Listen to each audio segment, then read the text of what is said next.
આપનું સ્વાગત છે। હું છું આપની સાથે સંધ્યા। જોઈએ સમાચાર વિસ્તારથી।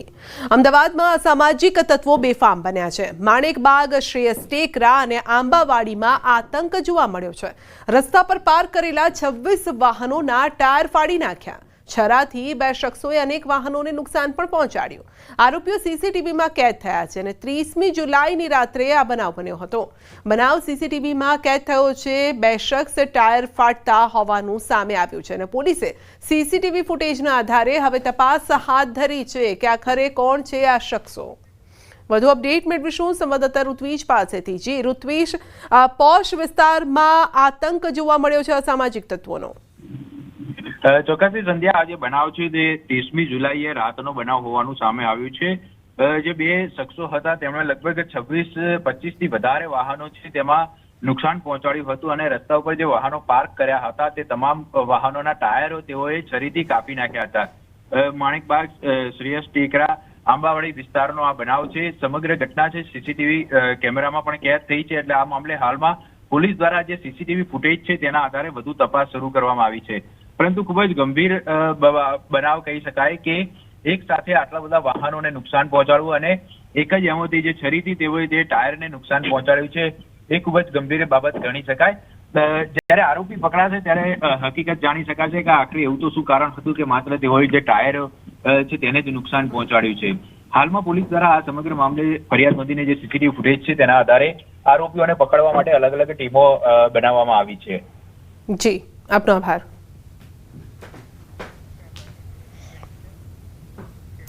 જૂનાગઢમાં જૂના બંદૂકમાં યુવાન ઉપર હુમલો થયો છે। માર્કેટિંગ યાર્ડ પાસે બની છે ઘટના। 2 શખ્સ દ્વારા યુવાન ઉપર હુમલો કરાયો છે। 2 કિલોનો તોલો માથામાં મારતા યુવાન ગંભીર રીતે ઈજાગ્રસ્ત થયો છે। રાકેશ સોલંકી નામના યુવકે નોંધાવી છે ફરિયાદ અને સુરેશભાઈ અને ધવલ મકવાણા સામે પણ ફરિયાદ નોંધાઈ છે। સમગ્ર ઘટનાના સીસીટીવી પણ સામે આવ્યા છે। તો દ્રશ્યમાં જોઈ શકો છો કે સામાન્ય બોલાચાલી કઈ રીતે હુમલામાં પરિણમે છે અને ત્યારબાદ શખ્સને ઈજા પણ પહોંચી છે। માથાના ભાગે ઈજા પહોંચી છે। સામાન્ય બોલાચાલી લોહી લુહાણ મારામારીમાં પરિણમી હતી। તો માથામાં બોથડ પદાર્થ મારી અને ઘાયલ કરવામાં આવ્યો હતો શખ્સને। આસપાસ પણ કેટલાક લોકો બેઠા છે અને તેઓને ત્યારે તો કંઈ ખબર ન પડી, પરંતુ જેવો જ શખ્સ ઢળી પડ્યો તેઓએ તેને ઊભો કરી અને હોસ્પિટલ પહોંચાડ્યો। દાદરા નગર હવેલીની સેલવાસની સરકારી સ્કૂલમાં છરીબાજી। ઝંડા ચોકની સરકારી શાળામાં વિદ્યાર્થીઓ વચ્ચેના ઝઘડામાં છરી ઉછળી છે। ધોરણ 9ના એક વિદ્યાર્થીએ ધોરણ 11ના 5 વિદ્યાર્થીઓ પર છરી વડે હુમલો કર્યો છે। છરીથી હુમલામાં 5 વિદ્યાર્થીઓને ઈજા થઈ છે। શાળાના પરિસરમાં જ બનેલી ઘટનાના કારણે દોડધામ મચી ગઈ। ઈજાગ્રસ્ત વિદ્યાર્થીઓને સારવાર માટે હોસ્પિટલ ખસેડાયા છે। ઈજાગ્રસ્ત વિદ્યાર્થીઓને પ્રાથમિક સારવાર અપાઈ છે અને વિદ્યાર્થીઓ વચ્ચે થયેલી બબાલનું કારણ અકબંધ છે।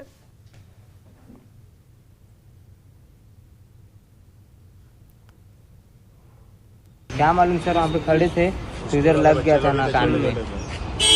इधर अंदर है सर। सब कैसे हुआ? 4-5 लोग को चाकू क्यों लगा था?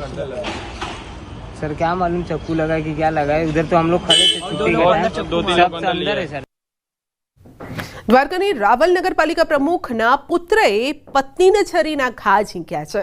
રાણાભાઈ જમોડે પોતાની પત્નીને ઝીંક્યા છે છરીના ઘા। પત્ની લક્ષ્મીબેન ગંભીર રીતે ઘાયલ થયા છે।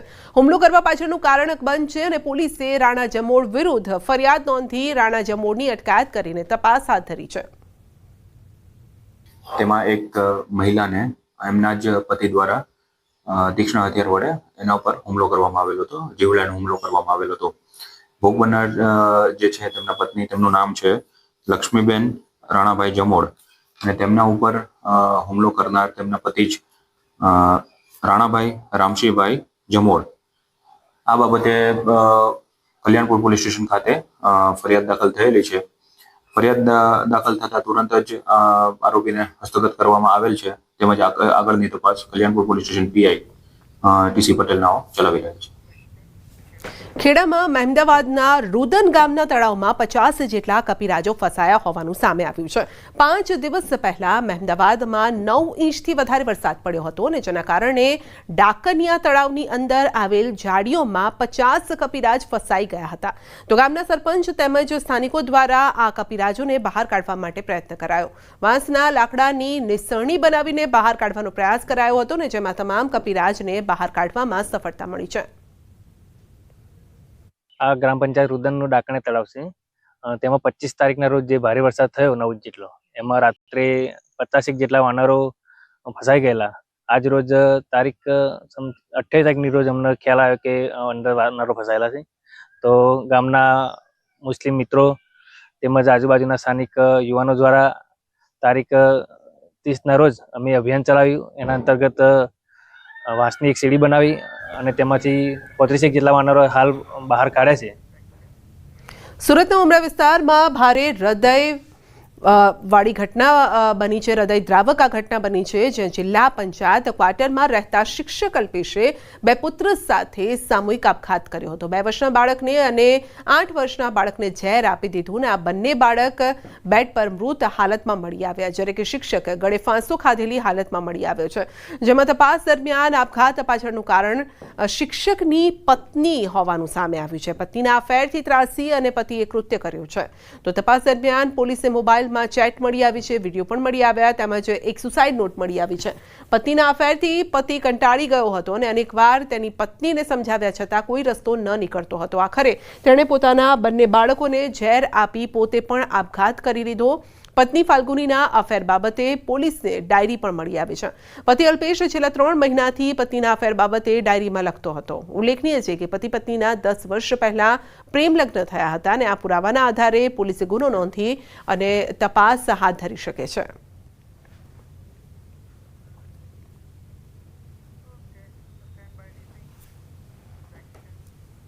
હવામાન વિભાગની આગાહી આગામી 7 દિવસ સામાન્ય વરસાદની શક્યતા છે. 4 અને 5 ઓગસ્ટના રોજ માછીમારો દરિયો ન ખેડે તે પ્રકારની સૂચના.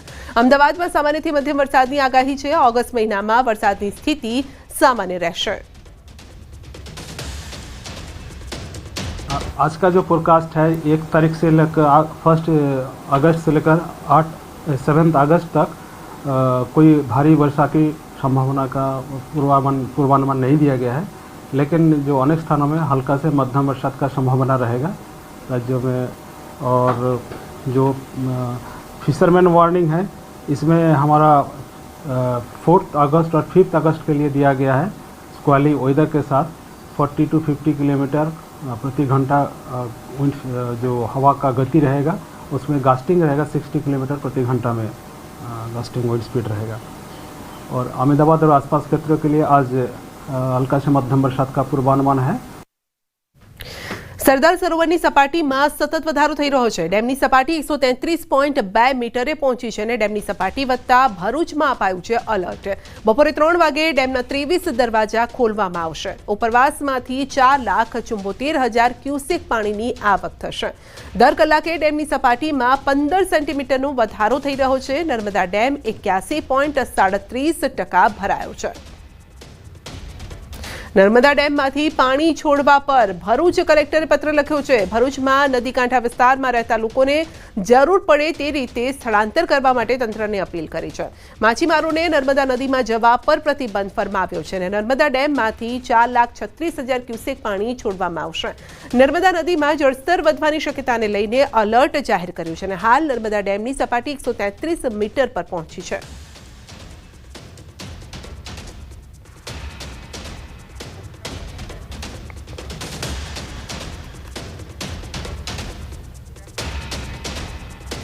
ગુજરાત પ્રદેશ